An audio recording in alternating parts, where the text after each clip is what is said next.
Olá, pessoal! Estamos aqui na área de convivência da Secretaria de Educação do Estado de Pernambuco, em companhia da minha querida colega, professora Sani Gomes, e nós vamos conversar, bater um papo bem informal, Sani, sobre os princípios da educação, os 3 princípios que nós já havíamos combinado, né? Vocês se lembram que nós falamos lá no nosso primeiro momento, que são 13 princípios, né, gente? E nós não vamos poder contemplar todos, infelizmente. Mas eu tenho certeza que vai ser um papo muito agradável e nós vamos falar, primeiro, sobre a igualdade de condições para o acesso e permanência na escola, a consideração com a diversidade étnico-racial e a garantia do padrão de qualidade. Então, Sani, eu gostaria de saber de você a sua opinião com relação ao acesso e permanência na escola, bem como o respeito à diversidade e como esses 2 aspectos podem contribuir para a garantia da qualidade de ensino. Mais uma vez, muito obrigada pela sua participação. Quem agradece sou eu, a oportunidade. É um prazer a gente poder estar falando dessa temática aqui. Espero contribuir, né? E que também a gente possa contribuir para quem vai assistir, né, a nossa conversa. Com certeza. Uma coisa muito clara enquanto profissional da educação e, né, do governo do Estado de Pernambuco é que a gente preza pela garantia e a permanência do estudante ao ensino, né, equiparado com a igualdade, seja ela em qualquer área, que é quando nós contemplamos diversidade, nós falamos de gênero, nós falamos de questões étnico-raciais, falamos a questão de pessoa com deficiência, né? A gente contempla a diversidade como um todo, nessa coisa específica. Então, precisamente o que seria garantir? Garantir o acesso é porque todas as pessoas, todos os estudantes, ele tem direito a estar matriculado, a ter o acesso, né, ao processo de ensino, né? Isso é uma coisa. Mas, além de chegar ao acesso, eu acho que o segredo é permanecer, né? E se a gente for acompanhar alguns índices, a gente está vendo que cada dia mais a gente está tendo pouca evasão. Então, significa que a gente está conseguindo fazer um trabalho da permanência. Então, uma coisa que está interligado com a permanência, eu compreendo como educadora e da área, né, específica, né, quando a gente fala, é a gente atender às necessidades específicas de cada um, né? Isso é algo simples, eu sempre digo que é algo simples e complexo, né? Mas é algo possível e que precisa ser valorizado. Vamos dizer que seja possível, mas é complexo. É complexo, porque é complexo no sentido de o que significa eu respeitar o outro efetivamente, né? É uma questão que perpassa por uma condição ampla de acessibilidade. Certo. E a condição ampla de acessibilidade, independente de todas as etapas, tem uma que para mim é primordial, que é a acessibilidade arquitetônica, né? A condição de chegar. E a mais superior de toda é a acessibilidade atitudinal. A acessibilidade atitudinal, ela é individual, né?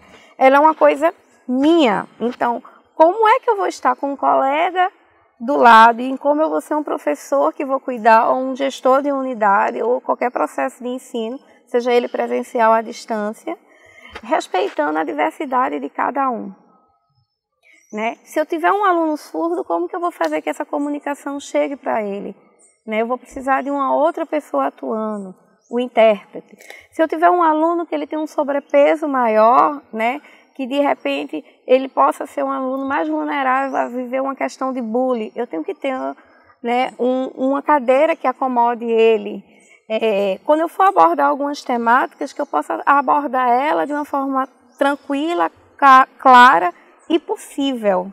Então, eu acho que se a gente agregar esses 3 princípios, né, a gente precisa ofertar, a gente precisa garantir e a gente precisa respeitar a diversidade da forma mais ampla que ela seja.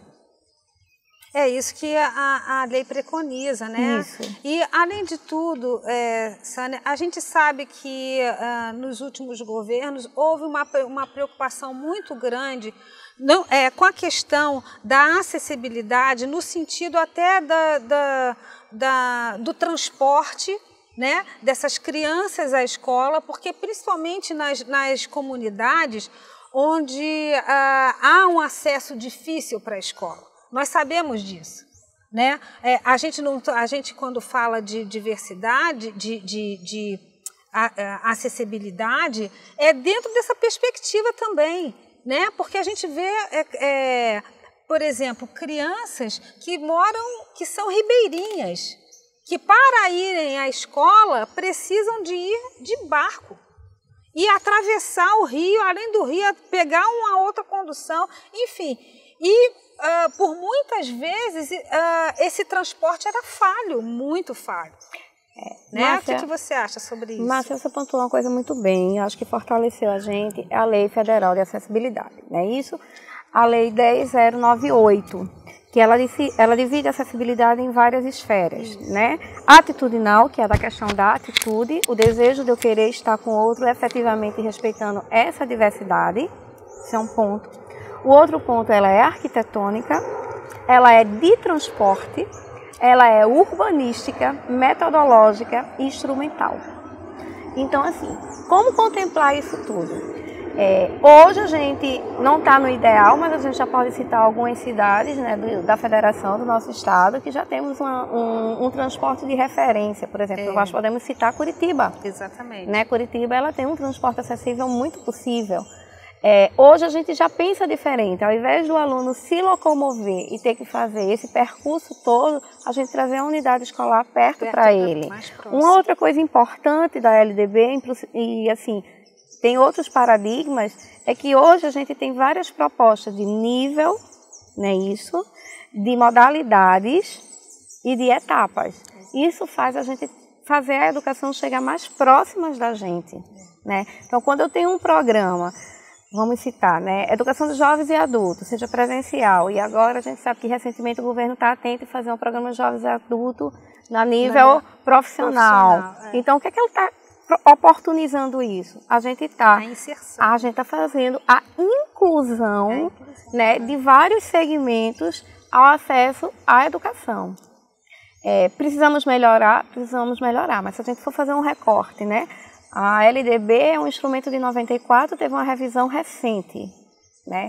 Alguns artigos específicos da nossa temática, praticamente ela não teve grandes ajustes. Mas a nível de amparato de legislação, né, nós enquanto Estado de Pernambuco, nós somos referências em legislação, principalmente no segmento das pessoas com deficiência, e o Brasil está à frente e nas várias modalidades em relação à diversidade. Verdade. Principalmente quando a gente se reporta, agora, recentemente, né, a Lei de Inclusão Nacional, que é de 2015, né? E essa lei, ela vem ao encontro de uma necessidade nacional declarada na perspectiva da diversidade, né? Da inclusão efetiva, não só a inclusão escolar, mas a inclusão social dessas pessoas, garantindo a essas pessoas com deficiência, né, a cidadania, a plena cidadania. A LBI é bem pontuada, acho que hoje é o instrumento de legislação mais forte. Quando a gente vai respaldar qualquer legislação, a gente cita a LBI 2015, ela é fresquinha. Eu sugiro, inclusive, que leiam, né?